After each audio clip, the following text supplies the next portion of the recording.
Hello everyone, कैसे हैं आप लोग। इस वीडियो में मैं आपको बताऊंगा पाइथन वेरिएबल्स के बारे में और असाइनमेंट स्टेटमेंट के बारे में। ओके, सो क्या होते हैं वेरिएबल्स। देखिए, वेरिएबल एक सिंबॉलिक नेम होता है। Symbolic name means variable means linking of data to a name. एक सिंबॉलिक नेम में हम डाटा को लिंक कर देते हैं। तो आपने देखा होगा a equal to 10, b equal to 10। जो a है एंड b है वो वेरिएबल्स हैं। ओके, अगर हम कंप्यूटर की मेमोरी में देखें, कंप्यूटर की रैम के अंदर काफ़ी सारे एड्रेसेस होते हैं। हमारा डाटा उन्हीं एड्रेसेस पे स्टोर होता है। अब उस एड्रेस को सिंबॉलिक वे में रिप्रेजेंट करने को हम वेरिएबल्स बोलते हैं।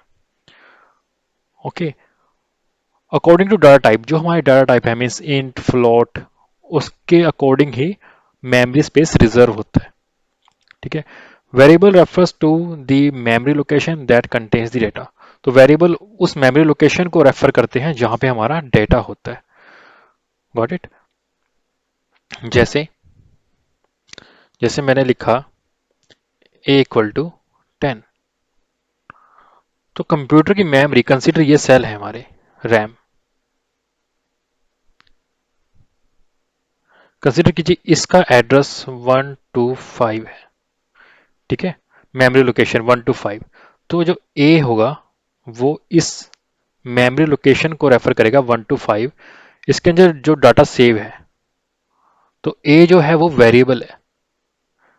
ठीक है, ए वेरिएबल है जो रेफर कर रहा है 125 को, जिसके अंदर हमारा डेटा स्टोर है। डेटा है इंट। सो डेटा जो भी है, इंट है, फ्लोट है, उसके अकॉर्डिंग ही मेमोरी स्पेस रिजर्व होगा। ज्यादा करना है, कम करना है, वो डेटा स्ट्रक्चर के ऊपर, डेटा टाइप के ऊपर डिपेंड करता है। बट यहाँ पे वेरिएबल है जो वो ए है। ओके, सो हमारे पास कुछ सर्टेन रूल्स हैं वेरिएबल्स को डिफाइन करने के लिए। तो देखिए, रूल नंबर 1 कहता है ए कीवर्ड्स। कीवर्ड्स होते हैं जो आपकी लैंग्वेजेस में पहले से ही बिल्ट इन कुछ वर्ड होते हैं। जैसे इफ, डेफ, प्रिंट। आपने देखा था प्रिंट ब्लू कलर में था लास्ट वीडियो में। तो जब प्रिंट था हमारे पास कीवर्ड है, तो आप ऐसे वर्ड्स को एज अ वेरिएबल यूज नहीं कर सकते। ओके, आप ए यूज करें, बी यूज करें, दैट्स ओके, पर लेकिन इफ, प्रिंट, फॉर और भी काफी है, आप इसको यूज नहीं कर सकते। ठीक है, आप इनको यूज कर सकते हैं पर इनको यूज नहीं कर सकते। राइट। वेरिएबल इन पाइथन में, वेरिएबल कैन कंटेन लेटर्स। सो आप अपर केस, लोअर केस दोनों यूज कर सकते हो। देखिए, ए इक्वल टू अगर मैं लिखता हूं 10 एंड ए इक्वल टू 10, 20 लिख देता हूं। तो देखिए, ये भी ओके है, ये भी ओके है, बट दोनों डिफरेंट है। ये मत सोचिए स्मॉल ए और कैपिटल ए सेम है। दोनों डिफरेंट रहेंगे क्योंकि पाइथन जो है केस सेंसिटिव लैंग्वेज है, और केस सेंसिटिव में स्मॉल, अपर केस और लोअर केस डिफरेंट डिफरेंट होते हैं। आप नंबर भी यूज कर सकते हैं, आप अंडरस्कोर भी यूज कर सकते हैं। Okay, Python is case sensitive, मैंने आपको बता ही दिया। पाइथन जो है केस सेंसिटिव लैंग्वेज है। सो वेरिएबल जो भी रहेंगे वो केस सेंसिटिव रहेंगे। A variable can not start with a number. तो आप किसी भी वेरिएबल को एक नंबर के साथ स्टार्ट नहीं कर सकते। कंसिडर मैं कीजिए, आप लिखते हैं 10a। तो 10a is not a variable. यहाँ पे 10a वेरिएबल नहीं है। a10 can be a variable. Okay, a10 variable हो सकता है। अंडरस्कोर भी वेरिएबल होता है। अंडरस्कोर 10 भी एक वेरिएबल हो सकता है क्योंकि अंडरस्कोर से स्टार्ट हो रहा है। ये एक लोअर केस, अपर केस से स्टार्ट हो रहा है, बट ये एक वेरिएबल नहीं हो सकता। Okay, last one, a variable is assigned to data by using assignment operator. तो नेक्स्ट में देखते हैं असाइनमेंट ऑपरेटर क्या है। तो इसको हम, इक्वल टू साइन को हम बोलते हैं assignment operator. If I if I am saying equal to, अगर मैं इक्वल टू बोलता हूं तो एक बहुत ही लेजी से है कि मैं लेजी टर्म में इसको बोल रहा हूं इक्वल टू। अदरवाइज इसको हम बोलते हैं असाइनमेंट ऑपरेटर। ओके, तो देखिए प्रैक्टिकल देखते हैं इसको। यहां पे मैंने पाइथन शेल को ओपन किया। अब देखिए a इक्वल टू 10, तो एक वेरिएबल है। अगर आपको रियलिटी में चेक करना है कि इसका real RAM address, memory address क्या है, तो आप टाइप फंक्शन को यूज कर सकते हैं, बिल्ट इन है पाइथन में। लास्ट टाइम हमने राउंड फंक्शन देखा था, यहाँ पे देखिए बिल्ट इन टाइप दिखा रहा हूँ। ओके, टाइप से तो पता लगता है कि कहाँ पे क्या है, ये वेरिएबल का टाइप क्या है। लेकिन अगर कहाँ पे स्टोर है तो आपको यूज करना होगा आईडी। देखिए आईडी से मुझे पता लगा कि ये कहाँ पे स्टोर है, रैम के अंदर यहाँ पे स्टोर है।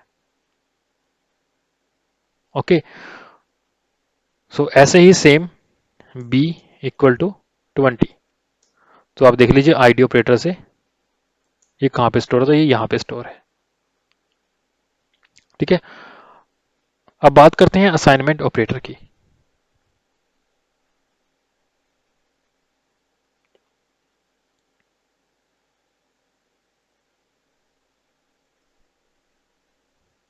असाइनमेंट ऑपरेटर का सिंबल है वेरिएबल नेम और डेटा।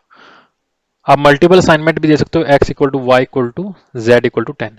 तो इस तरीके से आप असाइनमेंट ऑपरेटर का यूज कर सकते हैं। तो प्रैक्टिकल देखते हैं, तो कुछ प्रैक्टिकल देखते हैं असाइनमेंट ऑपरेटर के। देखिए जब मैं लिखता हूँ इक्वल टू 10, तो यहाँ पे इंटरप्रेटर क्या करता है, पाइथन का इंटरप्रेटर चेक करता है कि वेदर इन द मेमोरी, कि रैम के अंदर 10 है कि नहीं है। अगर 10 है तो उस ऑलरेडी प्रेजेंट 10 को a को असाइन कर देता है। ठीक है, मैं एक यहाँ पे एक डायग्राम बनाता हूँ। कंसीडर कीजिए ये एक मेमोरी एड्रेस है, रैम की मेमोरी एड्रेस है। ओके, अब मैं चेक कर लेता हूँ ID operator. If I am using ID A, यहाँ पे ये एड्रेस है। ठीक है, मैं इसके लास्ट के डिजिट से डिनोट कर लेता हूँ।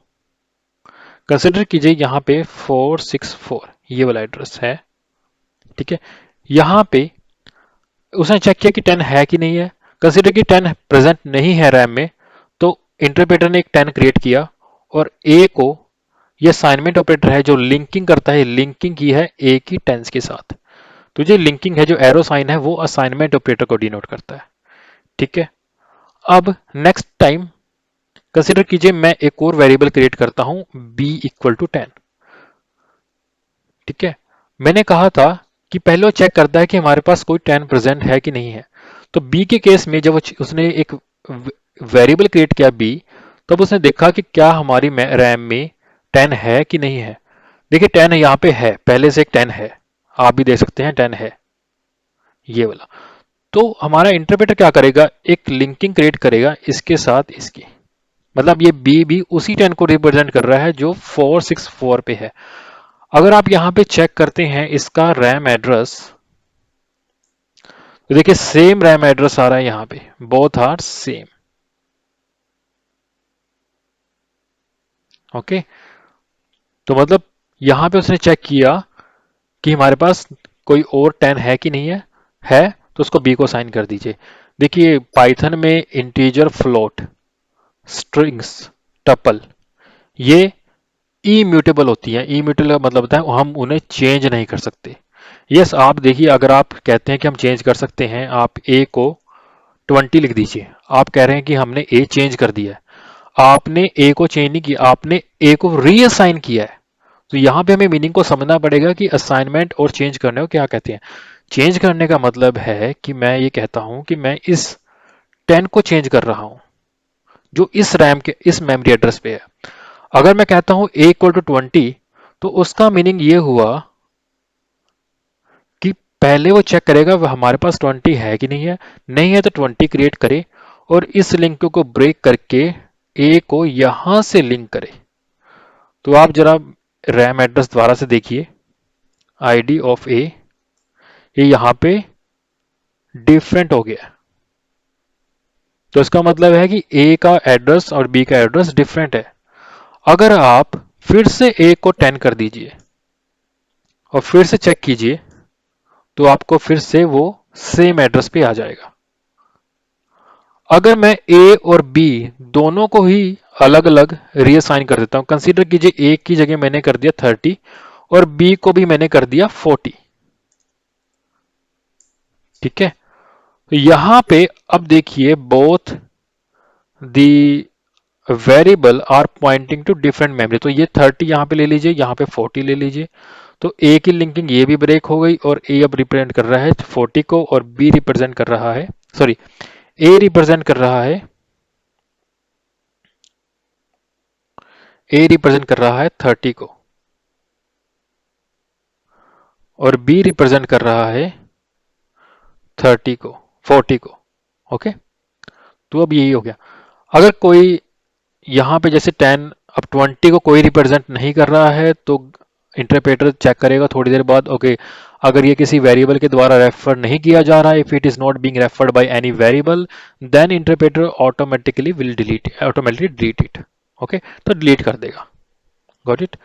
तो ये था असाइनमेंट ऑपरेटर। आज की वीडियो में केवल इतना ही। आई होप आपको समझ में आया होगा। ओके, मिलते हैं अगली वीडियो में। Thank you very much.